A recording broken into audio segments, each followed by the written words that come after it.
Toasty Thursday afternoon here in Huntington Beach, California, as Beach Worlds 2023 rolls along. 2 pool play men's games to finish the day, starting with an actually really important game with 2 teams that are 1-4 trying to be in the top 8 in the men's division. It's Germany and it is Singapore, and it is so great to have you with us, Evan Lepler, alongside the great Jonathan Goose Helton, making his broadcasting debut. For those who don't know, Goose has been a star for Team USA for a long time. An accident this past January has taken you off the field. Many have been glued to your Instagram stories for the past 11 months. For those who haven't, how are you? How are you doing? I'm very happy to be here. The beach is my favorite style and play surface for Ultimate. And look at these waves. Everyone's happy. Yeah, I'm delighted. You're still helping out the USA men in a coaching role. Obviously, your wife is still dominating on the field. And we get the luxury of your expertise in the booth. And this is an interesting game. Germany and Singapore. Germany, a team that's 1-4, but they upset the Philippines, which was surprising. And they played Spain tough last round. Singapore got a universe win over Japan earlier today. So they are hopeful that this is a really important game in the men's division. Yeah, absolutely. It seems as though this is going to be the game to try to get into the quarters. And both Spain is an excellent team, so coming away with a close game is huge for them. Got to watch the Singapore men's team yesterday, and they have some explosive athletes. They fell behind against the Philippines, but there were several points, Goose, where their offense worked it smoothly, and we talked about it during the broadcast yesterday, but Singaporean Ultimate has really improved over the last half-decade. And as someone from your perspective who has played against teams from all around the world, what's your kind of perception of the rise of these Asian Ultimate teams from smaller Ultimate countries? I think most of my experience is with the Philippines. I've gone there 3 times, but as a function of that, I've been able to play with and against some Singaporean teams. They've really taken to a handler-heavy, driven style of Ultimate, and some of those throwers are extremely skilled. And Team Germany, the Germany mixed team won bronze back in Royan in 2017. The Germany men team that year finished 12th out of 23 teams, so right in the middle of the pack. There's the coach, Steven Koletzko, who was on the Germany team in Royan. He retired a few years ago, but he's helping out in a coaching capacity, and we are underway. Singapore in their perfect pink jerseys, and we'll see if they can start off smoothly offensively. Goose, from your perch, watching a lot of games over the past day and a half, how do you view the conditions here? Certainly the wind has not been nearly as big of a factor at Beach Worlds yet as it's been in the past. Yeah, this year so far, we've had very, very mild winds. Leading up to the tournament, we had some more significant headwinds. Beautiful offensive sequence. Person that threw the goal was staring at his mark as if he had made a call, but it will be a clean assist for Cleon Chan. And the goal scored by Para Arasu, who's got 14 goals in 5 games coming into this one. He's the leading goal scorer in the entire men's division right now through the first couple days of Beach Worlds. Yeah, it seems like they're utilizing him for a lot of their offensive power. That making strike cuts like the one we just saw is a great way to catch goals in Beach. 78 degrees, very slight wind. You've played in all different sorts of sand. How would you characterize the Huntington Beach sand in terms of the kind of the speed and how it moves around when you're running out there? This feels like a slow sand, and by that I just mean it's deep, it's very powdery. Some other places you play, you feel like you can run on the sand much more easily. This one, a little less so. Yeah, we chatted with Sam Broadus and Sean McCall, the U.S. women's coaches, before the opening game on the showcase field yesterday. And they both remarked how this was a faster field than perhaps some of the outer fields. But I think it has slowed down today. And as you would expect, they haven't gotten the Zamboni out to smooth everything out. Maybe that's an idea for the future. Who knows? We're seeing a forced middle from Singapore. Jan Willems with a deep shot for Christian Hacker. Step shy of the goal line. Thought about the push pass. Takes the smooth backhand Little flip for Jonas Gauger, who entered this game as Germany's leading goal scorer, tied for 10th in the men's division. Couple clean holds, and we're tied 1-1. That huck was really interesting. Like I mentioned very briefly, we were seeing a forced middle from Singapore, and the defender was actually located where he was supposed to be downfield for that huck. However, because it was tailing away from him, kind of like an opposite of a fade, he just had no chance, even though he went as hard as he could for it.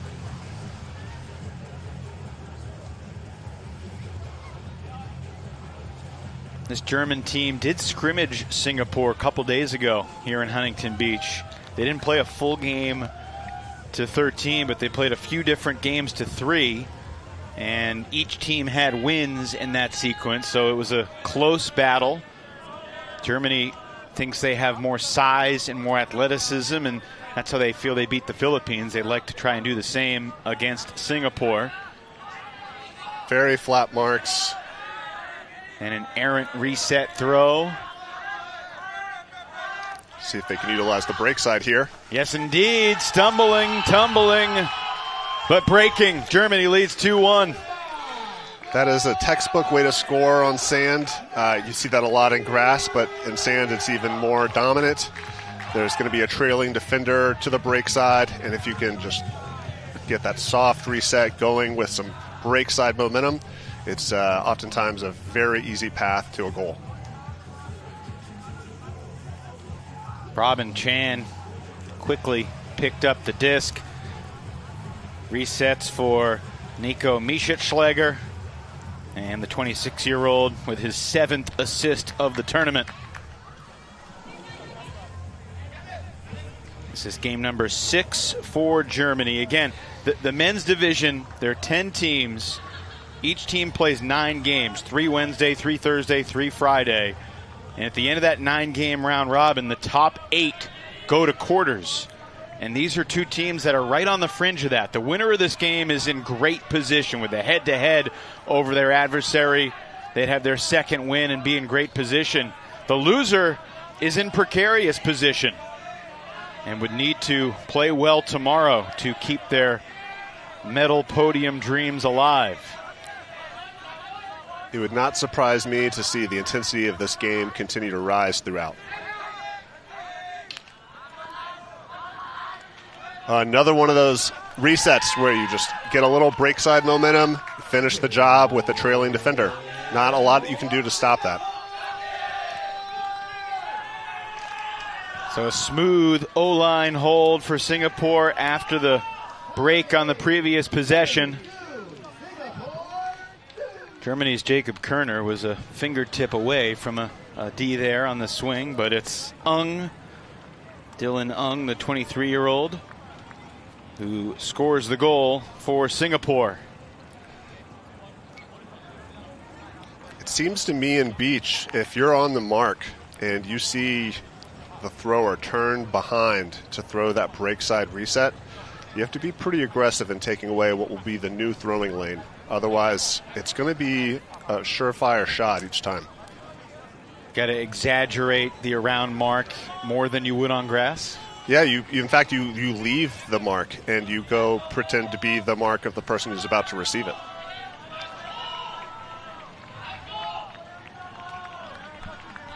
Second O point here for Germany.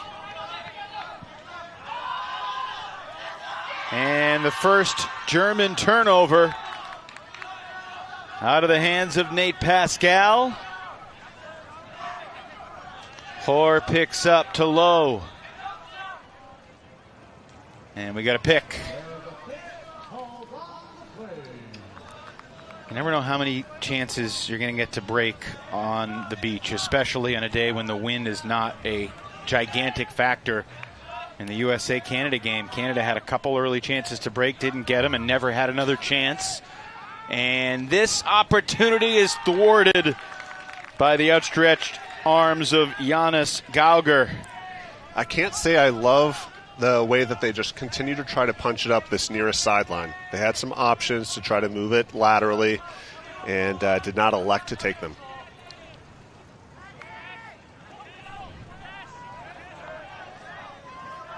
So Germany with 45 meters to work, going right to left. Junky look from Singapore, and that left a wide open Yegor Naumov. Going to have another swing over here. Another hole and a goal. Great minds see things before they happen. Germany's doing a really good job of finding the holes, being able to communicate as the receiver when they've been abandoned. We're seeing a little bit of a zone look, and Germany's just way too heads up for it to be effective against them right now. Do you think that Singapore zone, which was basically 3 defenders very close to the disc and only 2 defenders downfield, can be effective when the wind is not that big of a factor on a day like today?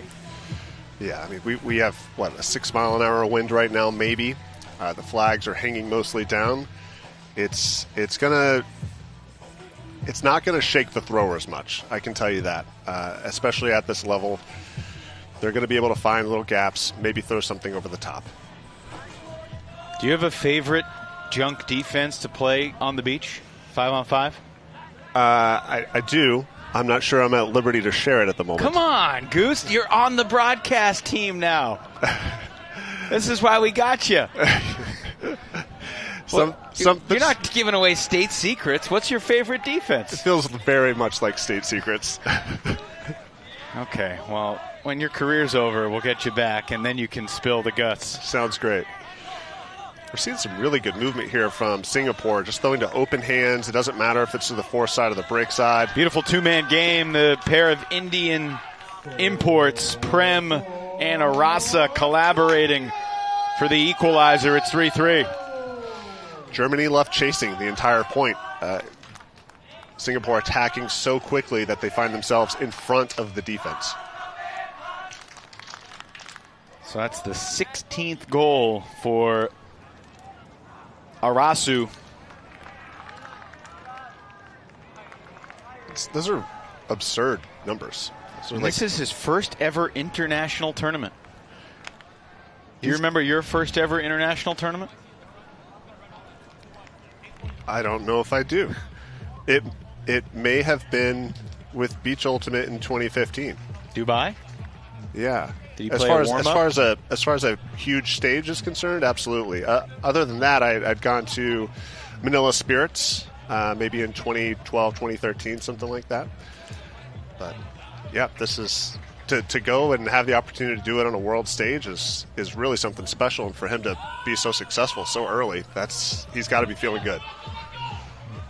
One of the fun things of a tournament like this, Goose, I know you appreciate it, is just seeing the young talent from all around the world, and some great young players that really could be competitive anywhere. Absolutely. You never know how good a player is until you sometimes see them have multiple opportunities to show you what they're made of and have connections with throwers just like this one. Christian Hacker is open, beating Dylan Ung deep, and a beautiful throw.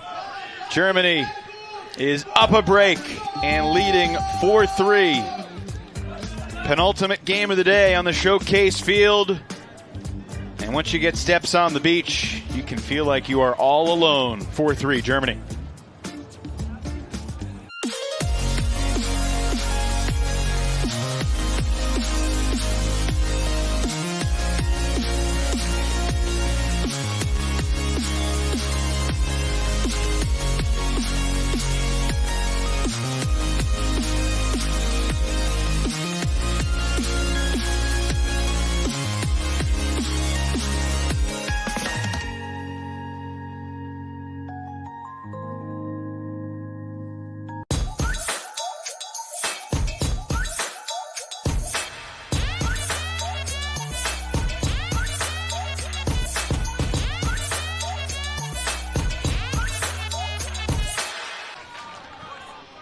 We have witnessed plenty of clean, crisp ultimate on the first 2 days here at the 2023 World Beach Ultimate Championships.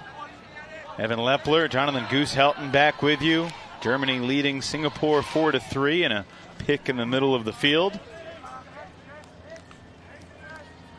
This point started off with a really phenomenal pull.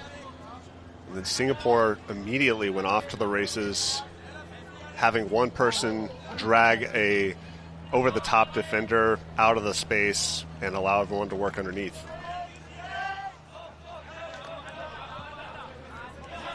Namov to Hacker on that last German score. And a big mark from Carta there, making the reset difficult. Pick downfield, slows things up.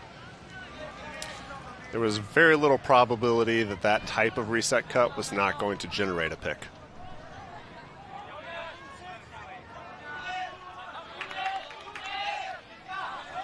Nice move by Chang. This is Prem. They're going to need to swing it here.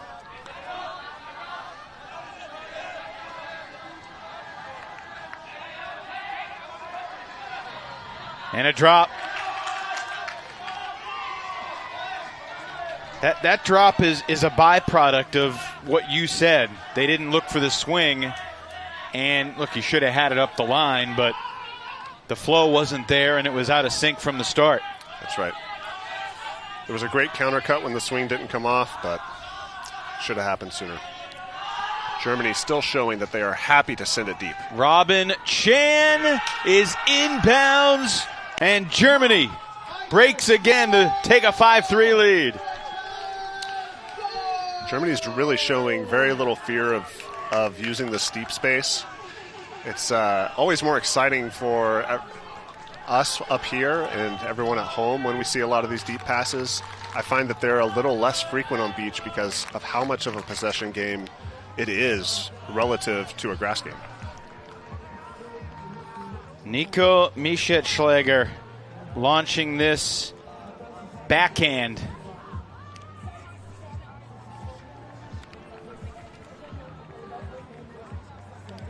Nico has talked about how he basically learned how to throw a flick from watching Rowan videos on YouTube. Wow. And how did Rowan learn how to throw? By watching Brody videos on YouTube. This is amazing. One generation to the next, passing it on. Technology can change a lot of lives.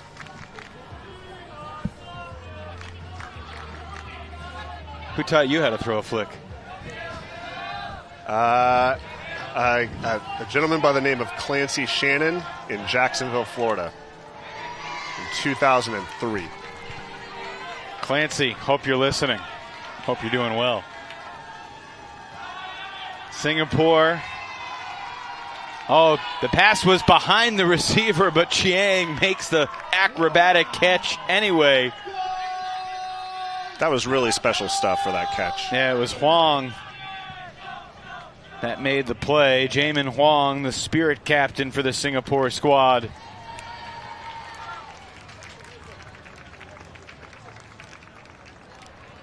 Was that a push pass, I think it was.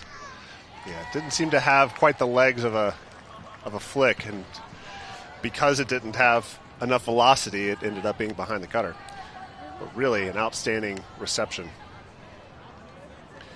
Interestingly, that point started off with a vertical stack, which you don't see a lot of in a long field, right off of a pole with Singapore, and there was no dump. It was very much like a Ironside 2014 era type of offense. Why do you think the vert stack has fallen out of style at the highest levels? I think it's still being used just as much. It's being used less for pull plays. Defenses have gotten much more clever about surrounding the vertical stack and preventing easy receptions, but it does seem to be implemented midpoint. So the basic principle of most end zone offenses. Trying to go full field here, and a leaping catch for Giannis Gauger. And then the reset was dropped. Oh my goodness. Right through the hands of Hugo Grimmett. Great chance here for Singapore. Very big opportunity for Singapore. This is Poe. Nice around backhand for YC. Back to James Poe, the captain, former U24 mixed player for Singapore, and that's a beautiful shot. Low zips it up the line on target, but hang on a second, because the throw before the throw was called a travel. So that break is coming back. And that's a bit of a buzzkill for Singapore. I have to give a little bit of praise here to the use of hand signals. Not everyone speaks English, and not everyone at home knows immediately what has happened, but these hand signals help signal to us and every player on the field and off the field exactly what sort of infraction may have taken place. Conversation continues here between Namoff and Chia. Take a look, Goose. Is this a travel? It does not look like a travel to me. No, that was not a travel. The players might have been looking at the monitor that's nearby. There are no game advisors currently here at Beach Worlds. And it was Goose making the no call signal, and Namoff just made the eye contact with Goose up here in the booth, and that is respect, my friend. A commanding broadcast presence now, and Singapore will get the break, and we are tied 5-5. How about that? I find that the replay systems, chances to check big screens, almost always results in better calls. I've been a part of a lot of big games. 2016, you might remember calling that game where we had a Megatron screen. Several calls were retracted based on our ability to see the play and review our own perspective. USA Japan in London, WUGC final. Next round here on the showcase field. Different flavor of USA Japan. I don't expect it to be quite as exhilarating, but you never know. You never know. You might be a surprise. I wonder if we'll see the zone that you want to see. Unless Matsuno and Arakawa show up along with Kichikawa, I think the Japanese are going to struggle against the American talent that Brian Jones and Tyler Kinley have compiled. What a gem those two players are. Seeing really good spacing here from Germany. We're having an abandoned handler. Singapore very interested in trying to take away a throwing lane. Even though we're not getting a lot of vertical yards, this does not look like a stressed offense. Looks very composed. They're just waiting to pick their spots. They do not want to have a second break opportunity for Singapore to show itself. Oh, opportunity for a layup block. Huang comes up just shy, and then Gauger able to connect with Namoff for the score. And Germany back in front 6-5. That was really an outstanding defensive bid there. Very, very close. I hope we get to see that in slow motion.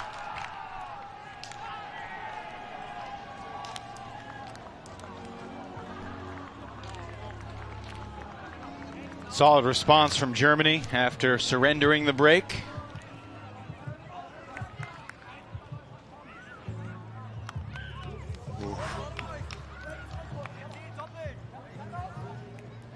That's the sort of pressure you have to bring. After you get one break, you cannot be satisfied with it. You have to keep the screws on. What's the hardest part about playing defense on the sand?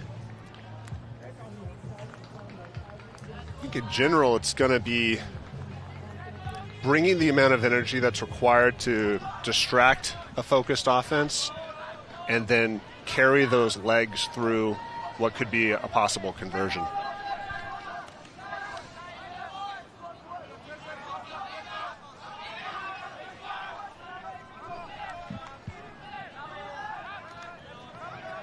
Singapore trying to tie this game at 6.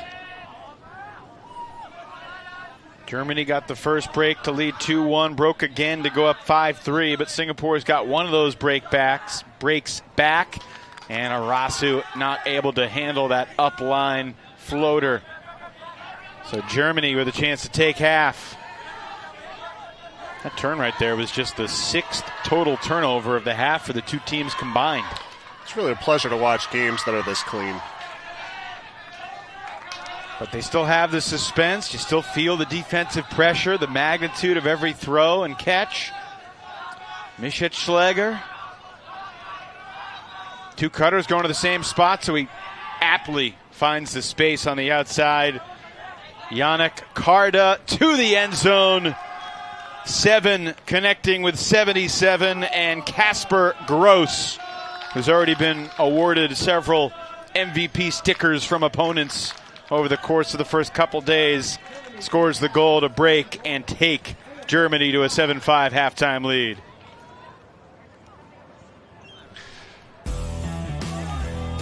Winner of this game improves to 2-4 in men's pool play, which pretty comfortably has you in the top 8 for a spot in the quarters. Halftime, Germany up by 2.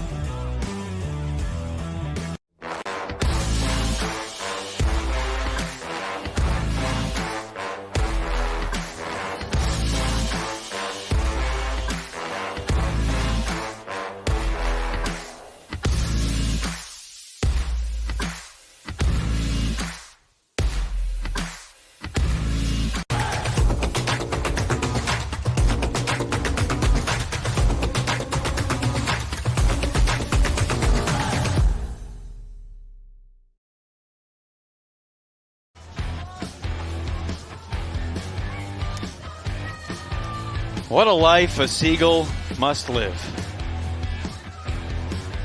I have a funny story. I know you love little funny stories about a Seagull. I one day woke up really early, had my coffee, was feeling very productive, decided to go get breakfast around 10 o'clock, bought a burrito, went to the beach, took one bite, was in heaven, went to go take a second bite. A Seagull dove over my head and ripped it out of my hands. The entire burrito? Ripped the entire burrito open, ruining most of it. I'm sorry. It was pretty tragic. So you have never forgiven all seagulls because of that. And they are your nemesis. They are the rats of the sky. That's the highlight of day 2 here at Worlds, hearing that story. Out of spite, I kicked sand over the remains of the burrito, so the seagulls that were laying in wait couldn't get it. There were a bunch of them that knew that this was going to happen. Have you been plotting your revenge against the entire species? I haven't. I've let it go. But doesn't sound like you've let it go. Not entirely. I'm not going to give them an open shot to a burrito again, I can tell you that. You're very protective of any beach burrito for the rest of your life. First possession for Germany here in the start of the second half. Nicely shaped space shot. It's just really not guarded at all in that area.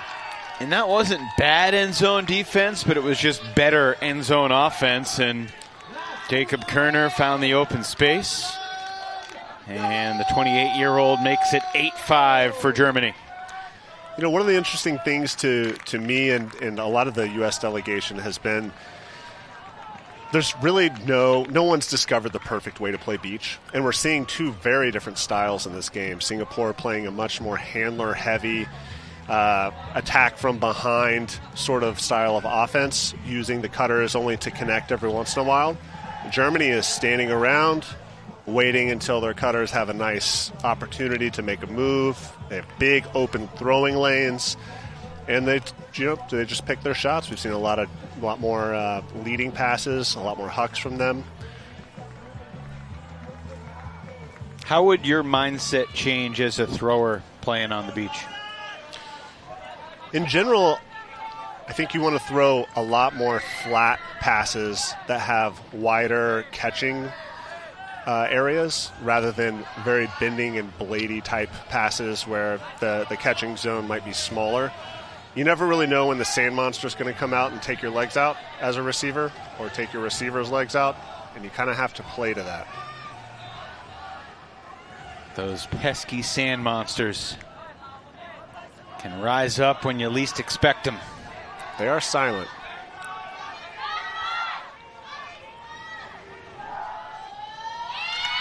Good find. Germany defender still kind of standing around as if there had to have been a call because he couldn't have gotten that wide open otherwise. Really good handler movement again from Singapore. They are very content to keep the ball within the 3 that are behind the disc, or with the disc and behind the disc. And really a crucial inside break shot past the mark so that the following throw was very easy.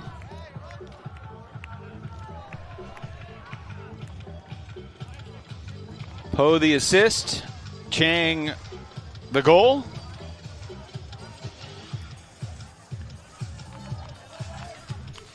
Curious to hear your thoughts. I mean, as a guy that's won a ton of gold medals, you've probably lost count.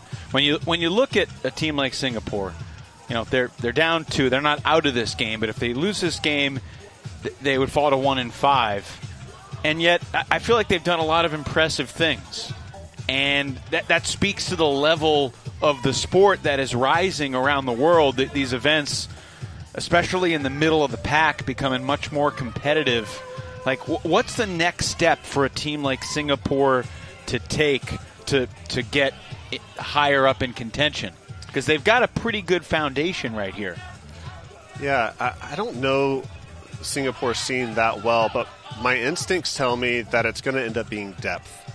You know, they're able to run the disc through their best throwers and maintain possession oftentimes by relying on those high percentage handlers.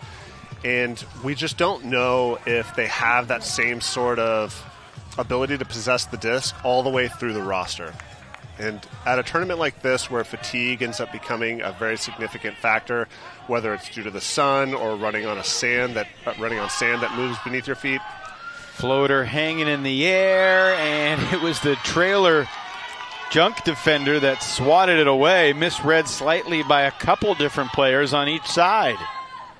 Yeah, that was excellent help defense. That's somebody who wants to make it to the quarters. Yeah, I totally agree. I think you're spot on with that thought. And look, how do you build depth? You improve your roster over time, bringing in new blood, forcing the competitive level to improve. And we are seeing that. It's a gradual process.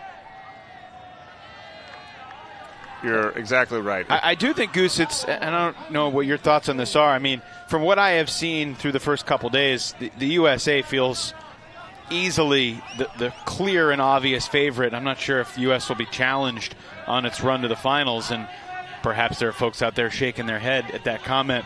That's just what my eyes have told me as someone who generally doesn't care who wins and is rooting for great ultimate and would be excited to see one of the USA teams stumble. Not that I'm rooting against them per se, but the point is, underneath the USA, beyond the USA, at this tournament, it feels wide open in every division for second place. Like in the men's division, you got GB that's been in the finals the last 2 Beach Worlds. They're solid again, maybe not as strong as they've been in the past. Spain is talented. France feels dangerous. You know, Canada always has to be given some respect.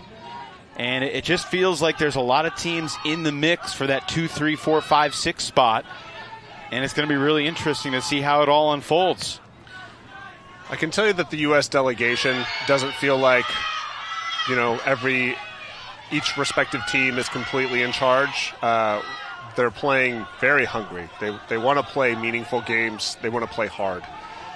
That being said, we have seen very good teams have significant losses to the U.S. so far. We also have seen a topsy-turvy point right here. One of the more topsy-turvy points of the game. It's an 0 point for Germany, and they're going to use their timeout as Willems calls it with an 8-6 lead, less than 13 minutes away from cap. Winner of this game comfortably heads into Friday feeling like the quarterfinals are in sight. Loser of this game will almost certainly have work still to do. 8-6 Germany, timeout on the field.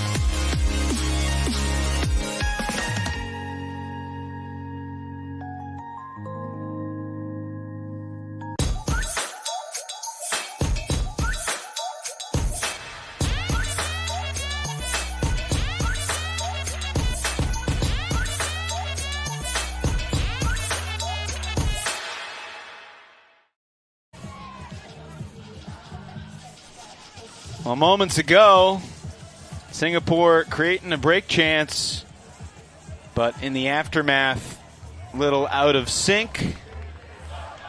Singapore continues to play hard as they trail 8-6. Germany taking a timeout after they get possession back. And Germany trying to make it 9-6 here with just a little more than 10 minutes separating us from the cap. You have to admire this German O-line's tenacity. They worked really hard to get at least one of those blocks. It was a big layout block. It gave them another opportunity at the end zone that they weren't able to convert, but they are not willing to roll over.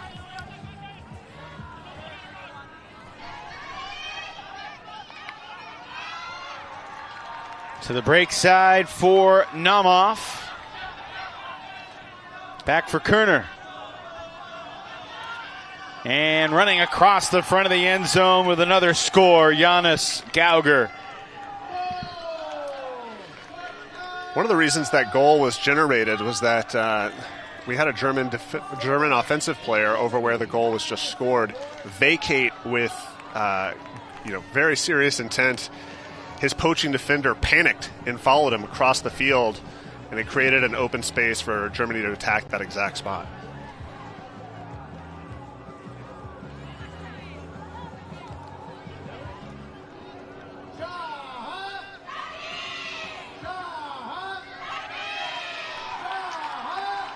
Goose, elsewhere in the men's division right now, really good game. Spain and the Philippines, 8-7 Spain as they play onward. Canada leading France 7-5. Great Britain has a sizable lead, 12-4 on Ireland. But, I mean, those two games, Philippines, Spain, France, Canada, those are four teams that all envision being on the podium, either first, second, or third place at the end of the week. Yeah, I don't know if I would go so far as to say it was your thesis, but I think it does confirm what you were describing earlier, where we've got a very thick pool of teams and countries that could really end up anywhere in the medaling bracket. Only one game in the tournament scheduled for the top of the hour coming up in about 24 minutes. That will be USA-Japan in the men's division. Darryl Stanley will jump on the mic for that call. So we get another look at the American men as they try to continue their run of perfection in pool play. Para Arasu takes his time, hits his open mate, and it's 9-7. We're seeing the same thing from Singapore, almost point to point. Very handler-driven offense. Occasionally they'll break through whatever sort of lanes may be clogged by the Germans, find a cutter. Typically the cutter gets right back to the handlers, and they resume. What in your mind is the key for Singapore these next few points as they try to break Germany and really create a chance to win this game? I think they're going to have to do what I think I'm seeing right now from the sideline, which is bring a lot of energy. They're going to need to, challenge basically every throw. Germany looks way too comfortable in most of these O points. We did see several turns last point, and maybe fatigue is starting to set in, and Singapore will get an opportunity here. 9 goals, 4 turns for Germany. 7 goals, 6 turns for Singapore. Germany on offense. Naumoff coming under. Launching deep. And Poe got the tip, but it was not enough as Hacker catches it off the deflection, and even he can't believe it. Seeing a lot of hands on head from Singapore. They are in disbelief. They were so excited whenever they got a paw on that one. I mean, what a play by James Poe, who initially wasn't all that excited to play on the beach, and then he got selected to the team. He said he's been loving it. He was named captain. That would have been a game-changing play. And you can't even snarkily say catch your D's here. I mean, you could, but come on. That was a tremendous effort, just not quite enough. A really outstanding athleticism on display there. That is attempting to block a throw that's coming in above the head, and he's going up at a 45-degree angle to get it, and he's pushing off sand. Third assist of the game for Yegor Naumoff. Although I guess you could give Poe partial assist as well. All right, feels like we're in crunch time for Singapore. This is a must-hold spot here.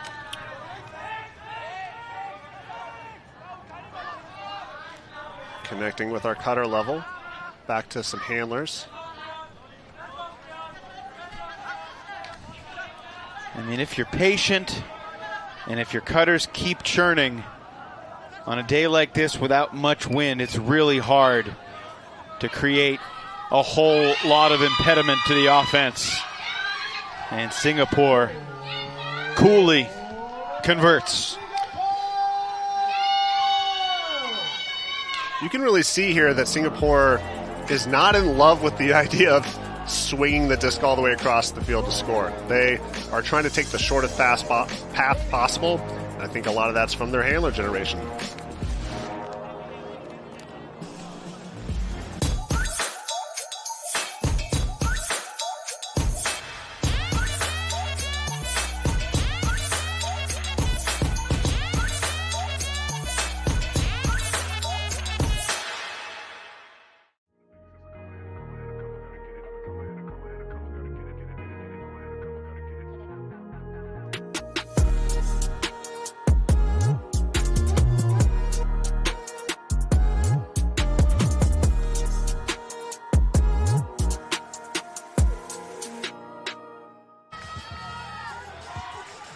Singapore back within 2.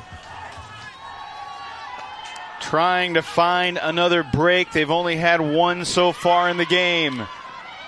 High throw. Naumoff runs it down. Huang sets the mark. And Naumoff stumbles. Some contact with Huang.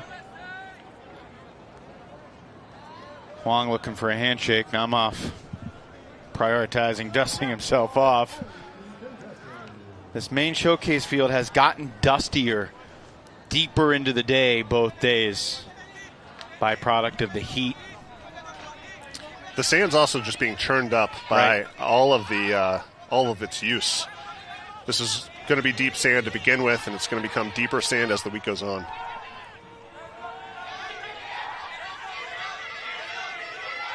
Probably a high reset here. And it's a turnover, almost to Callahan. Poe picks it off and dishes the quick score. And the Singapore team is inspired. 10-9. Wow, that was a really great defensive read on the play. Singapore saw the same thing that I did, that we were seeing a high stall situation, and that they're just kind of probably trying to leverage a high sort of reset to the taller players. Unfortunately, there was just an obvious disconnect between the thrower and the receiver in that situation. So that's the second break of the game for Singapore. Dylan Ung able to finish the point.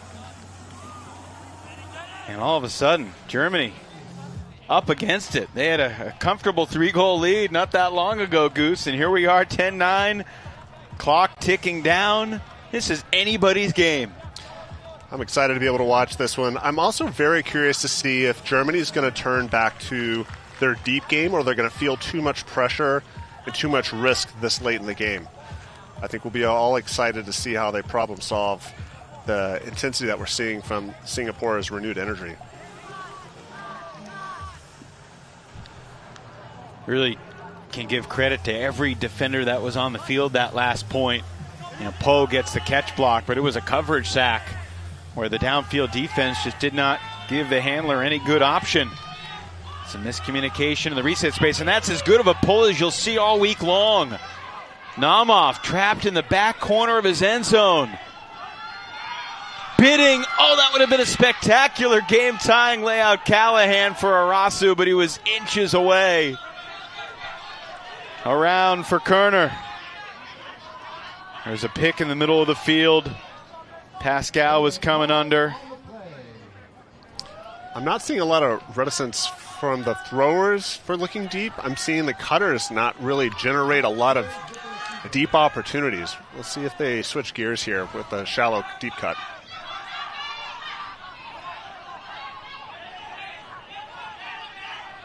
Pascal with a big swing. Kerner. Pascal. What's the feeling as a defender when you've been really working for a long time? Hold that thought. Huck going up. Gauger is there. And Germany is back up by 2. Germany not afraid to uncork that time. We didn't see a whole lot of really good, viable deep cuts, in part because Singapore's excellent coverage. Look at the exhaustion from the Singapore defenders that are on the field as we check out what Jonas Gauger has done in this game. In addition to a pair of blocks, he's now got 3 goals and 1 assist.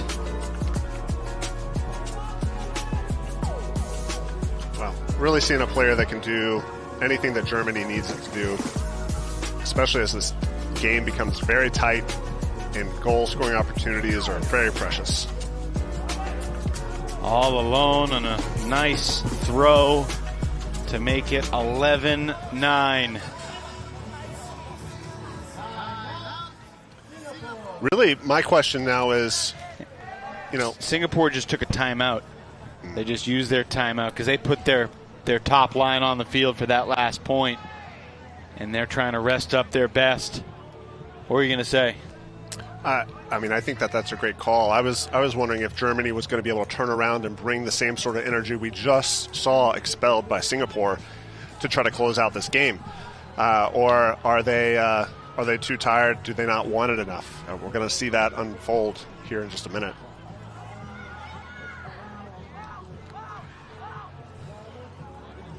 (11-9) Germany leads. Timeout on the field. Cap goes on after this next point.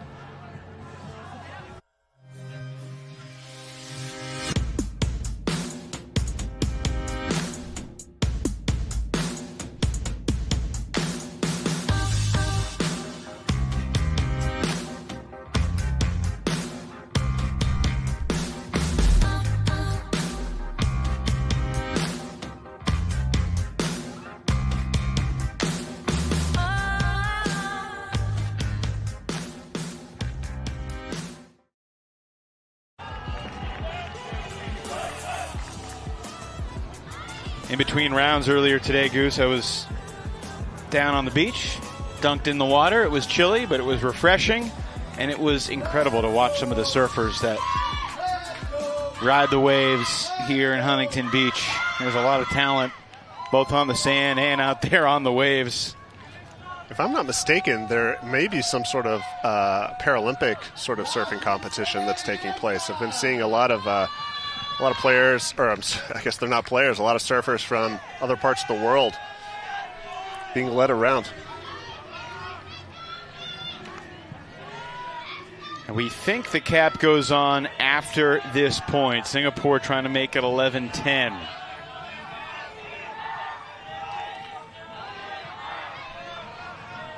USA, Japan, men's division action coming up on this field. Scheduled to start in less than 13 minutes. Arasu back for Chang. A lot of space on the far side of the field right now, Goose. There sure is. It looks like that timeout was a very well measured one. We're seeing a lot of energy from this handler group. Germany dialed up the defensive energy too. And interestingly, Karsten Buchner was holding his arms in the air like the game was over on that turn. And Germany still has work to do. Just not quite enough float for Prem to run that down. It's one of those things where we see the offense in a really nice rhythm. Germany kind of clogs things up, and they have to go to plan B, and the throw just not on the mark for Arasu to run that down, excuse me. So picking up for Germany, Robin Chan. And he wants it all. Tall receiver.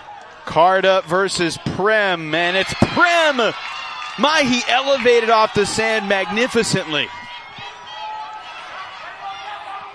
What a block. That was really impressive. Great positioning, great read, and then excellent explosiveness off the sand. Germany's been up virtually the whole game, and yet Singapore will not die, and it's a layout snag. Getting tripped by the goal line in the process. Para Arasu brings Singapore back within one. Wow, there is no quit in this team, and we are loving it. What a game this has turned out to be. The block from Prem, 27 years old, from India, and his countryman Para Arasu. Have you had to make a goal-scoring grab while getting tripped by the goal line on the sand? I have actually, and I had just as little confidence as he may have had there for a moment that he was going to get there. Thankfully, he was able to get his feet under him, make himself into a horizontal target right before it found the sand. So 11-10. Cap is now on. This is a game to 12. Germany has two chances to hold offensively. The wind is not a factor in either direction. James Poe with the pull. Singapore has 2 breaks already in the game. They need 2 more to win it. Germany's very deep from their handlers, able to connect here. It's Gauger. They're going to need a swing or and attack just a deep. high stall prayer. James Poe there defensively, but it's the taller Christian Hacker going over the top. Germany, perhaps one more throw away. Now looking for a reset and all the way back to midfield. Back to Jacob Kerner. Across the front of the end zone to win the game. Jonas Gauger as Germany prevails 12-10. Exhilarating stuff on the beaches here in California. Singapore gave it all they had, but Germany just a smidge better in the end. A couple of really impressive individual performances there, using height to rescue Germany from a high stall situation. And then that last grab in the end zone was generated from a simple power cut. The cutter really just wanted to score, displaced the Singaporean defender through sheer effort and explosiveness.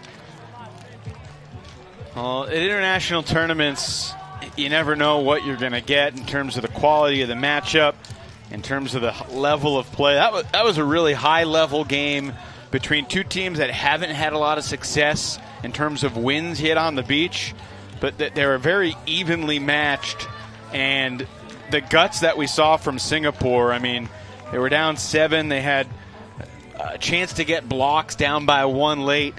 But, you know, credit to Germany. They made some big grabs. That last snag by the big man, Christian Hacker, I mean, if he doesn't make that grab, who knows what happens. Yeah, we could have seen a totally different outcome to this game. Germany really really impressed me with their ability to stand, assess the field, create space downfield, have wide open throwing lanes throughout this game. It really paid off for them in the end. Goose, we're going to chat now with Jonas Gauger, who leads Germany in goals for the tournament. 3 more in this game. Jonas, congratulations, man. What a battle that was. How does it feel to prevail and escape against this Singapore team that really brought the energy late? It was a super great game. We knew coming into this game that it was going to be one of the important ones to put us high in the ranking and get us to quarters. We had a scrimmage against them, so we knew they were going to put up a fight, and they did. They're super athletic, super fast, and luckily we were able to work through their defense, and in the end, I think we can be proud of ourselves. I personally was impressed with your offense's ability to just look very patient, create space for one another downfield. Is that something that took a lot of work as a transition from grass to sand, or was that a natural transition for your team? No, it definitely did take a lot of work. We are a fairly unexperienced team, at least on the international level on beach. So, we did work on ourselves. We had great coaches, and we put a lot of work into the strategy, and luckily it paid out. Jonas, we appreciate you joining us. Obviously, you're breathing hard. Real quick, how's the body feeling after 6 games in like the last 30 hours or something like that? How does it feel? Tired? It's a lot of games in a lot of heat. Yeah, it's way colder in Germany already. Well, the good news is you have an easy one tomorrow morning against, that's USA that you're playing first tomorrow morning. So get some rest tonight and then give America your best tomorrow. Jonas, congrats on the win. Thank you very much. Thanks for joining us. Jonas Gauger has 11 goals in 6 games. He's in the top 10 in the men's division in goals. Goose, first of all, tremendous job on your broadcasting debut. Hope it's not the end. Hope it's just the beginning. And curious to get your final thoughts on Singapore, Germany, with Germany hanging on 12-10. Really just a fascinating display of 2 very different styles of ways of playing on beach. Again, as we described earlier, this is not a solved game. There are a lot of different ways to play it, and the styles could not have been in a sharper contrast here. Really exciting for me to watch. Hopefully everyone at home. Big throws from Germany, as we're seeing right now on the screen. And a lot of really small movements from Singapore, just consistently grinding all the way down the field. All righty. Great to be alongside Goose Helton. And a guy wearing his jersey might score a few goals in this next game that we got coming up here in just a few minutes. It's USA Japan coming up momentarily. Daryl Stanley will hop on the mic. For now, we say so long for just a few minutes. For Goose Helton, I'm Evan Lepler. Germany 12, Singapore 10.